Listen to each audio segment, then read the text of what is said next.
And thanks to Mike and Norm for asking if I could be here this morning. Glad to be a part of your meeting here and welcome the chance to do it. As Mike said, I'm with Professional Swine Management, and that name probably doesn't ring a lot of bells with many. So I wanted to take a chance, the opportunity, and describe just a little bit about what we are and what we do, and hopefully that'll give a little context to some of the other items here within our business. What we do is provide comprehensive management services to operate swine farms.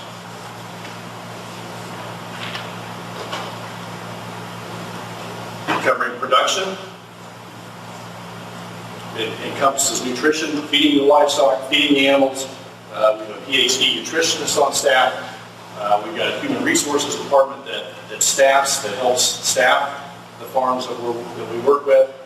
There's an administrative function, so there's secretaries lining up the days, scheduling people. Our logistics team is several individuals that their responsibilities each and every day is to know where every load of pigs is, where that trailer's been, where it needs to go next, has it been washed, has it been dried, and it's something that takes a lot of coordination, a lot of teamwork. Given today's political environment, an environmental person is on staff that maintains all of the nutrient management programs that we have to maintain, an ever-expanding list of compliance issues from state and federal, EPA, Department of Ag inspectors. And then, of course, when we came here, we provide the accounting functions for the farms that we work with. That's a slide that's a little disappointing, Mike. But let me try to describe where we are. Obviously, here this morning we're in Western Illinois. Our primary locations are within Western Illinois. Our headquarters is in Carthage, just down the river, if you will, in Hancock County. So just a bit over an hour and a half, probably drive from where we are today. And within 70 miles of Carthage are the primary locations for the farms that we work with. In addition to that, these three sow operations are in Missouri. Today there's another one located about here. And if our slide was a little more complete, we're just about to start an operation in north central Kansas. So located primarily here in the heart of Illinois and central Illinois, but expanding those geographies as we go. Central Ohio, we've got producers, clients in southern Indiana, northern Indiana, all across Illinois, in Missouri, each four corners of Iowa, and southern Minnesota. So the pigs that we produce are generally Midwest, Illinois, Iowa is where we'll find a lot of those. And now I'd like to try to describe just a little more of what makes up the system. There's 30 breed-to-wean entities. So we've 26 sow farms. Some of those sow farms are multiple entity farms. We have entities that own the facility on those same operations. Another entity owns the pigs. And so we've got split responsibility, split investment, split capital. So out of 26 farms, there's 30 breed-to-wean entities. Those comprise roughly 125,000 sows, give or take, the day that you took inventory. In addition to that, 100,000 finishing spaces. Those 30 breed-to-wean entities have 450 farm employees. So that ties back to the folks that I mentioned in our HR department, whose charge is to maintain 450 people on staff every day showing up. They're responsible for hiring, coaching along, benefit programs, and so on. In addition, part of the business that supports the 125,000 sows are 4 bore stud locations. Those locations are very much biosecure stations located out of traffic areas and supply semen to these 125,000 sows and retail business beyond that. 2 separate truck wash locations, again, thinking back to the logistics functions. Every truck has a place, every trailer has a number. Those trailers have RFID tags, and each one goes through a truck wash. It's washed and it's dried and certified that it's been through that process to assure that when it arrives at the next location, it's been cleaned, it's free of disease, it's been done everything that we can do to it to make sure that we're not transporting a virus from one farm to another farm, to a client's farm, or back to the sow units.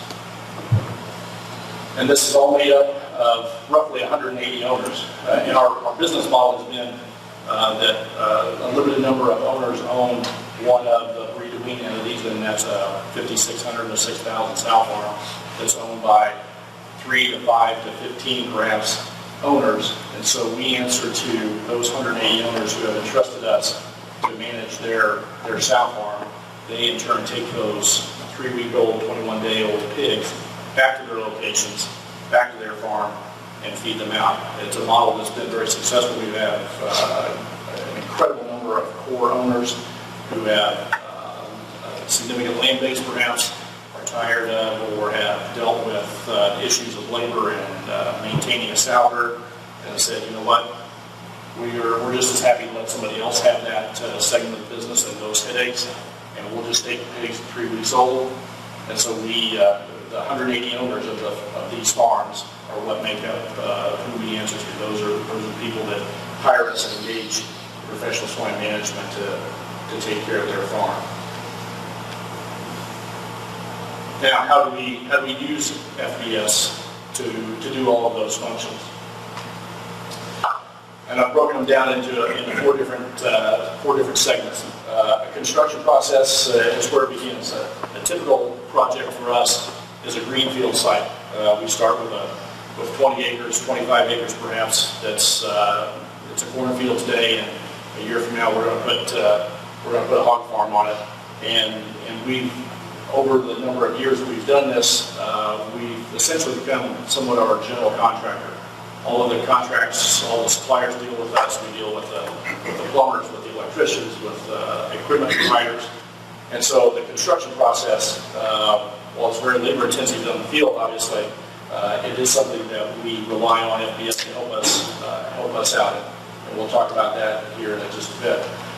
In addition, and I've labeled it as production measures. So we use smart feeder module within the program for multiple various ways, and that's been quite helpful. Obviously, payroll is part of. We're not going to keep 450 people on farms if we're not paying them routinely every 2 weeks. So FBS plays a role in that as well. And then, of course, there's the more pure accounting functions that you all are likely more familiar with. Let me paint a picture here, just a bit. The general ledger detail report. So if those of you who may be users today, one of the things that we rely on are division codes. And if you're familiar with it, there's a vendor, there's a center, and there's a cost center, and locations, and various ways of identifying different facets, different ways of keying in things that we track. And we rely on the division code. And I guess I really don't know what specific function Norm, the developers, had for those division codes, and I'm suspecting it wasn't necessarily for our purpose, but in our construction process, we've got over 100 unique division codes that we've assigned to a specific part of the process of construction, and that's all the way from the concrete in a hallway to the valves on an LP tank to the cost to frame the office building, or to line the cabinets. And so if you can picture just a whole host of these division codes that we rely on to be able, as we're getting POs in, as we're writing checks to vendors, we're assigning those to a unique division code. Again, we've got over 100, and we keep adding to that list. Those are unique 5-digit codes that we can pull back, and run reports on. Beyond that, our next step is a spreadsheet file that we use the F10 key. And I don't know how many of you have found that, but the F10 key is the best thing on the keyboard. The F10 key copies it out to the clipboard, We paste, again, referring back to our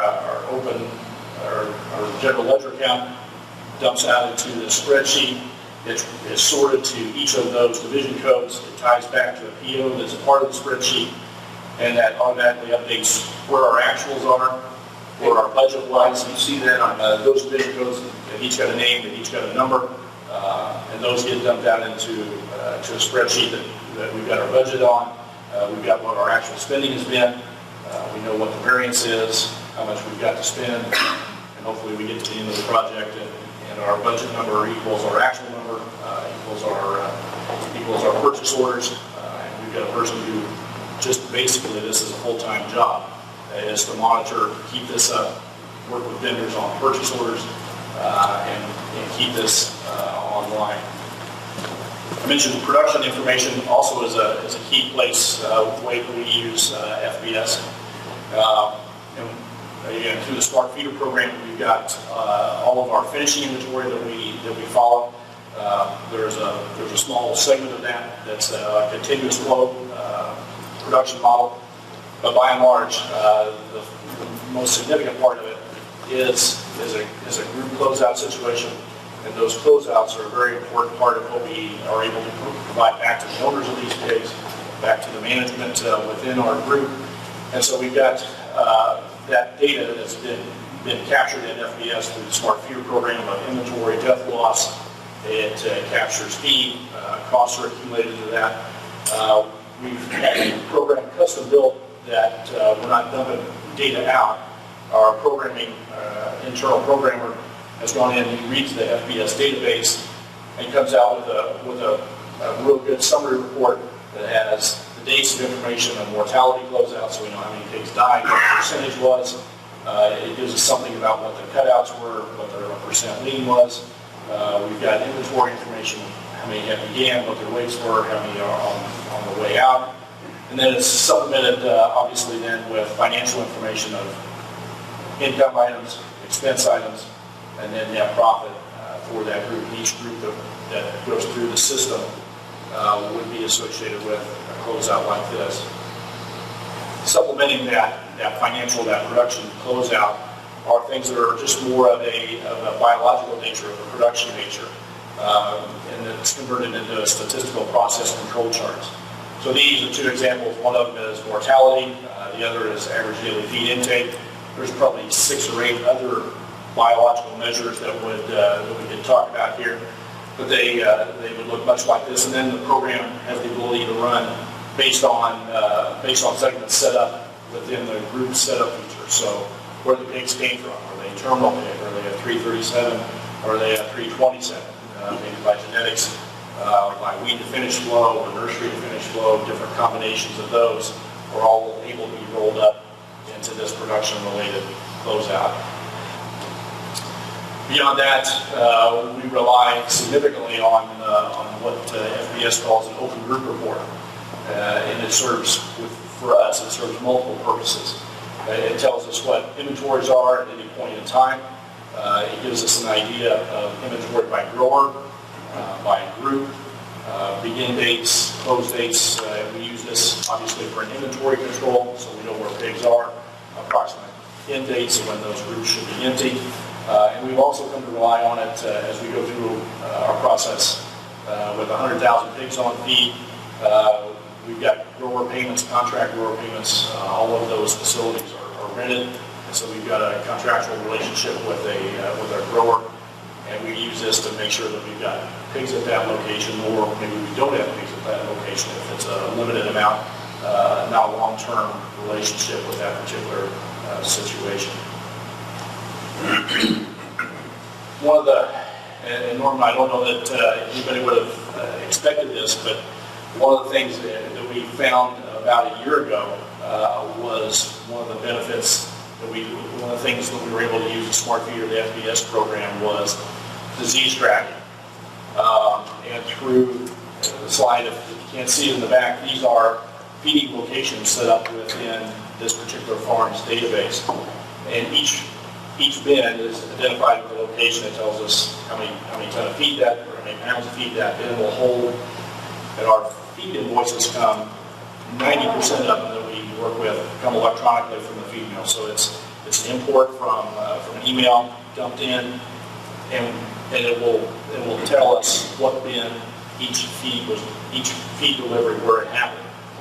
And a year ago, when PED was rampant and was really ravaging our part of the world and pork production in a larger sense, we often got the question of, tell me exactly what day and what bin each feed delivery hit.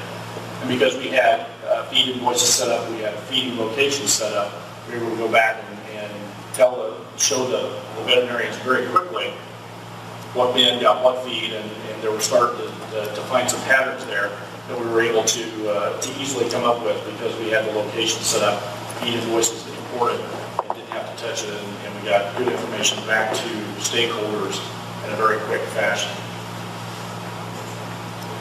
And again, coming back to those 450 people every other week is a payday for them. So our FBS program helps supplement that activity.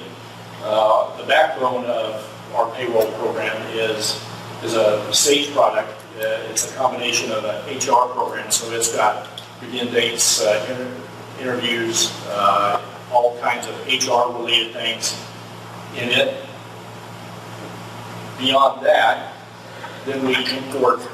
We've had custom built and import from a time clock at the farm. So our farm employees have a badge, they have a card. They swipe in when they come in, they swipe when they leave, and that information is kept on a time clock at the farm. It goes from the time clock at the farm to the SAGE payroll program, the HR payroll program.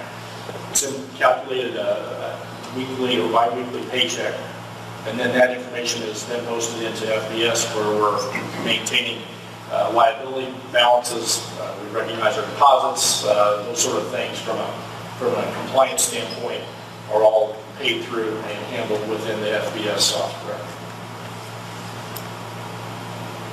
Now on to what you may have expected to hear more of the accounting side of how we use the program and what we found to be more the benefits.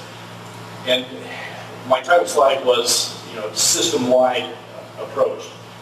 And what I mean by that is the 26, 30 breed-to-wean entities that we are our primary clients. We get a lot of requests of how does one compare to another. And that just, when there were 5 or 6 of them, that was fine. But when it gets a dozen or 15, 25, you just wear yourself out going from one to another. And so we went to Norm and said, Norm, can you help us out here?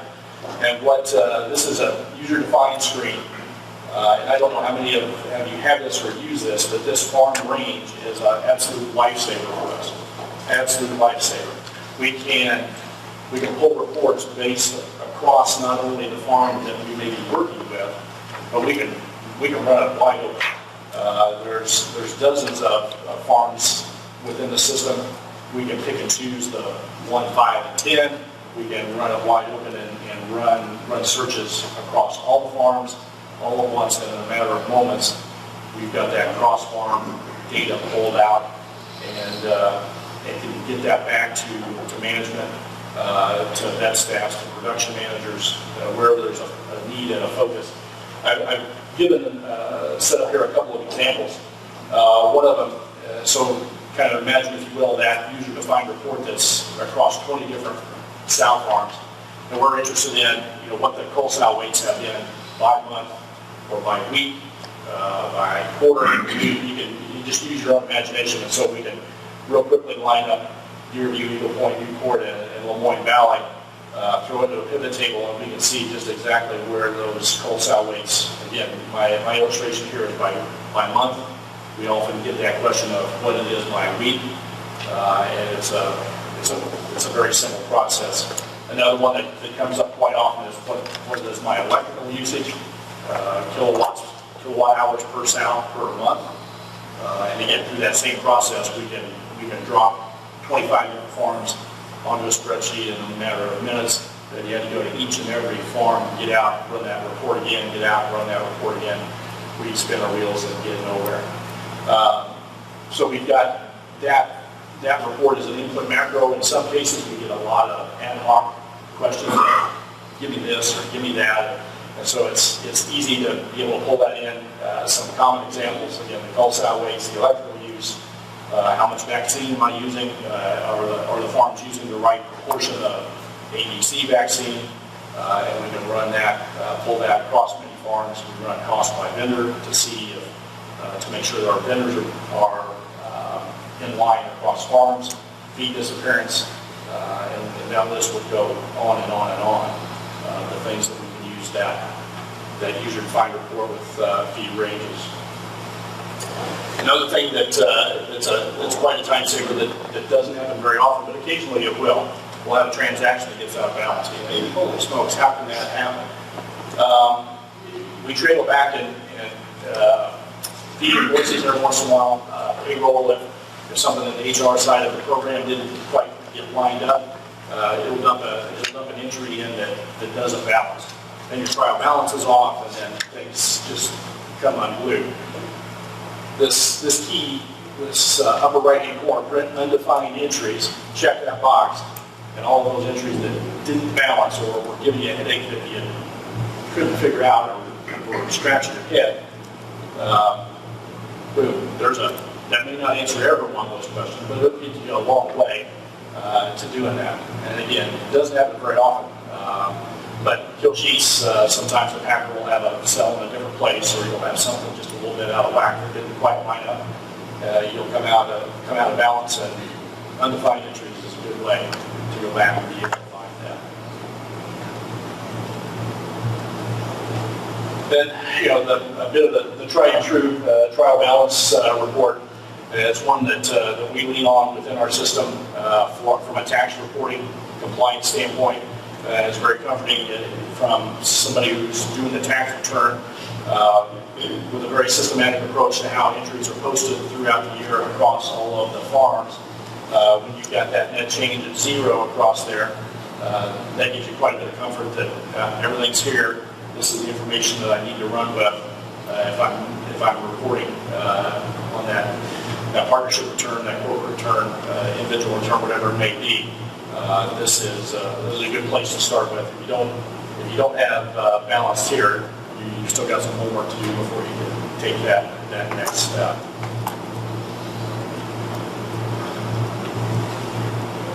We import files through the transaction plus import / export function. We're using it primarily from an import standpoint to export data. Again, that F10 key is a lifesaver. Boom, you just hit it and you can drop it into a Word document, into a spreadsheet file, wherever you need to. But the import process is one that we use extensively. One of our primary suppliers, we've worked with them to be able to give us their information in a format that we were in turn able to import into here. Since we've got, again, coming back to the system, we've got 25 farms that have got all the same, basically all the same general ledger codes across those systems. And so that supplier can know we tell them what general ledger code we want to hit with a particular item. They've been able to do that. That particular supplier sends 5,000 to 6,000 lines of data at the end of every month. And so, and again, in a matter of moments, we've dumped 5,000 lines of data into each farm's database within FBS. And we haven't fat-fingered a key. We haven't spent hours doing it. We cross-check reports after we get in there and make sure it's right from an accuracy standpoint. That's still a control point. But in terms of getting information into the FBS accounting software, importing files is an absolute time saver that we'd have to add man hours to get all of that data in, scrubbed, and accurate. So again, importing files, transaction plus import, export, very beneficial time saver for us. In addition to that, perhaps more common are input macros. So from those situations where they're not electronically imported, where we do have somebody hand keying in data, we rely on these input macros that help get us to the right vendor spell right, we've got the right ledger code, we've got the right description in there, especially useful for things that are recurring on a routine basis, on a monthly basis perhaps. These speed up, make our staff more time efficient in getting their jobs done. Well, we got to the end.